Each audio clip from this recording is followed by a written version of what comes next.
நான் முதல்லயே சொன்னேன்டா, கேட்கல. நடு வீதியில் தான் நிற்பீங்கன்னு சொன்னேன். இப்போ அப்படித்தான் போயிட்டுருக்கு. அதாவது வந்து இருக்கு ஆனால் இல்லை அப்படிங்கிற மாதிரி தான் போயிட்டுருக்கு. எனக்கு வீடு இருக்குது, ஆனால் நான் எங்கேயோ வாடகை வீட்டில் குடியிருக்கேன். இதுக்கு என்னடா வாழ்க்கை இது? இப்படி ஒரு வாழ்க்கை நம்மளுக்கு தேவையாடா? இது ஒரு வீட்டு பெருசாக கட்டி வச்சு போட்டு நீ அடுத்த வீட்டில் போய் கூடி இருந்தீங்கன்னா அந்த உனக்கு வாழ்க்கை தேவையாடா? அதுதாண்டா நான் சொன்னேன், கேட்கவே இல்லையாடா? இருக்கிறத அனுபவிச்சுட்டு போனதானே சொன்னானே. நான் என்னடா பண்றது? அப்படியே ரெடி பண்ணி கொடுங்கப்பா. உங்களை நம்பி ஏய், நான் ஆரம்பத்திலேயே சொல்லிட்டேன், நீ நடுத்தரத நிற்க அப்படின்ட்டு.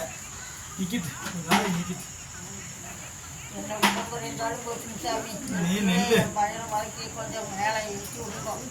ஆமா, அதுக்கு நான் பொறுப்பு இல்லை, நான் பொறுப்பு இல்லை. அதுக்கு நான் சொல்லிட்டேன், முதல்ல ஆரம்ப காலத்திலேயே சொல்லிட்டேன். இவ்வளவுதான் உன் தகுதியிலே இதுக்கு மட்டும் ஆசைப்பட, அதுக்கு மேலே ஆசைப்படாதுன்னு சொல்லியாச்சு. தகுதிக்கு மேலே ஆசைப்பட்ட பரதேசி குழந்தான்.